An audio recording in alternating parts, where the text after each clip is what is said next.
अस्सलाम वालेकुम एवरीवन। आज जो है मतलब हम देख लेंगे पेज बनाना ना, पेज की जो डिटेल वगैरह सारी आज हम देख लेंगे कि पेज बनता कैसे है और जब हम न्यू पेज बनाते हैं तो उसमें क्या क्या चीज़ें हमने किस वक्त देनी होती है और किस चीज़ से क्या होता है। तो आप फोटोशॉप में मेरे पास ये 3 है।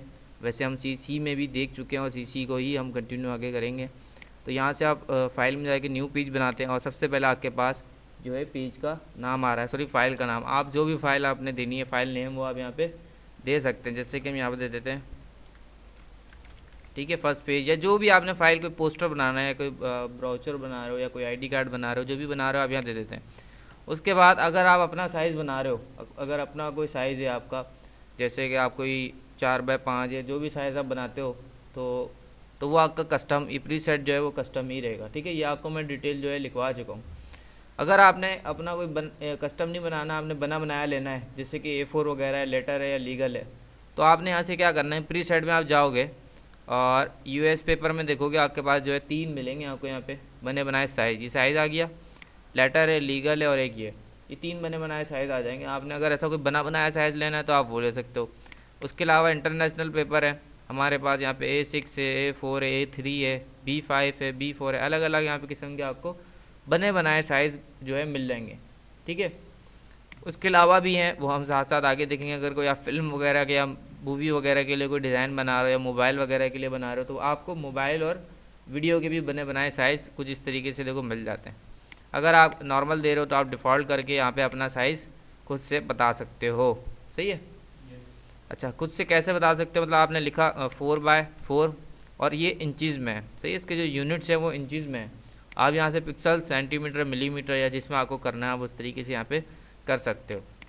ये आपकी हाइट है और विड्थ है। आप साइज़ को, किसी भी साइज़ को वीडियो या डिज़ाइन में किस तरीके से, या नॉर्मल भी किसी भी साइज़ को ऐसे डिफाइन, मतलब ऐसे कॉल करते हैं कि भाई 4x6, मतलब जो पहले वाली होती है वो आपकी विड्थ होती है 4 जो आपने कहा, और बाय मतलब बाय, और जो 6 का आपने वो हाइट है। पहले विड्थ आती है साइज़ के अंदर, फिर आपकी हाइट आती है। अच्छा, दूसरी बात कर लेते हैं रेजोल्यूशन। रेजोल्यूशन क्या चीज़ होती है? रेजोल्यूशन वो चीज़ होती है pixels of number on your image. अगर आपने कोई मोबाइल वगैरह की इमेज अगर आप ज़्यादा जूम करो तो पिक्सलेट, मतलब डॉट डॉट से आने लग जाते हैं। ठीक है ना, तो वो डॉट डॉट जो होते हैं वो पिक्सल्स होते हैं।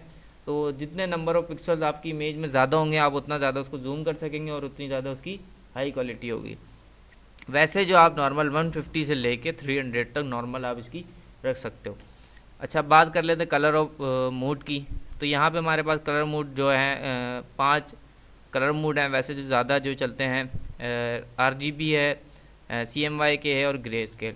RGB आपको पता है रेड ग्रीन ब्लू होता है। ठीक है, इसमें कलर वगैरह अगर आप किसी कहीं पोस्ट वगैरह फेसबुक के लिए, यूट्यूब के लिए कहीं बना रहे हैं तो आप जो है RGB रहते हैं। अगर आप प्रिंट के लिए यूज़ कर रहे हैं, प्रिंटिंग वगैरह के लिए आपने पैनाफ्लेक्स कुछ बनाना है या कोई पोस्टर वगैरह निकालना है, तो आप क्या यूज़ करते हैं यहाँ से CMYK। ठीक है, अभी मैं RGB कर रहा हूँ और फिर हम आगे देखेंगे भी कि RGB और CMYK और ये ग्रे स्केल में क्या फ़र्क है। उसके बाद है बैकग्राउंड कंटेंट्स। अच्छा, ये क्या चीज़ होती है? ये अभी आपके पास यहाँ पे बाय डिफ़ॉल्ट जो है वाइट सेलेक्ट हुआ होता है, मतलब आपका बैकग्राउंड पे क्या चीज़ आएगी, कलर आएगा या कलर बिल्कुल ही नहीं आएगा या वाइट आएगा। ठीक है, अभी हम जो है इसको वाइट रख के एंड देन ओके, तो आप देख सकते हैं अभी आपके बैकग्राउंड में जो है वाइट कलर आया है। अगर मैं दोबारा से यहाँ पे फाइल न्यू करूँ और यहाँ से बैकग्राउंड कलर, ठीक है, बैकग्राउंड कलर लिया और ओके कर दिया तो रेड कलर आया। तो ये रेड कलर क्यों आया? अगर आप यहाँ गौर देखें टूल बॉक्स में नीचे आपके पास जो फोरग्राउंड कलर और बैकग्राउंड कलर होता है, ठीक है, ये ऊपर वाला फोरग्राउंड कलर और नीचे वाला बैकग्राउंड कलर। तो बैक में जो भी कलर होगा आपने यहाँ से सिलेक्ट करा हुआ होगा, वो कलर जो है आपके पेज में आ जाएगा कुछ इस तरीके से। ठीक है, अब इसी तरीके से इसी में एक और ऑप्शन भी है, ट्रांसपेरेंट। ट्रांसपेरेंट मतलब कि पीछे कुछ भी नहीं आए, जैसे कि आप नॉर्मल PNG देखते हैं, PNG फाइल। ठीक है ना, देन ओके, तो ये आपके इस तरीके से आपकी बैकग्राउंड कुछ है ही नहीं। आप यहाँ भी देख सकते हैं कि यहाँ पे लेयर 1 आ रही है और उसमें लॉक भी नहीं लगा हुआ। सही है, और अगर आप बाय पीछे जो हमने बनाया उन सबको देखें तो सारी लेयर्स लॉक हैं। ये देखें आप इनको कुछ भी मूव वगैरह या नहीं कर सकते। सही है, तो ये थी जो है हमारी आज पेज को आप मतलब पूरे डिफ़ाइन करना। अब मैं आपको ये भी बता देता हूँ, RGB में अगर आप देख रहे हैं, ये भी इसको मैं बंद करता हूँ। ये हमने लेयर बनाई है RGB कलर मोड के ऊपर। सही है, मैं यहाँ पे ड्रॉ कर रहा हूँ न्यू लेयर ले रहा हूँ और मैंने अभी ये ब्लू कलर इसको मैं डार्क कर लेता हूँ थोड़ा सा, देन अप्लाई।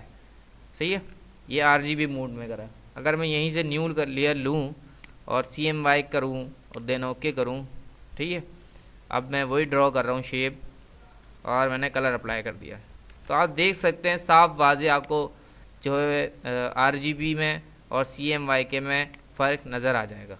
ये आपके पास इस साइड राइट हैंड पे जो है RGB आपको ऊपर दिखेगा भी डिटेल में कि RGB है और ये CMYK, ठीक है।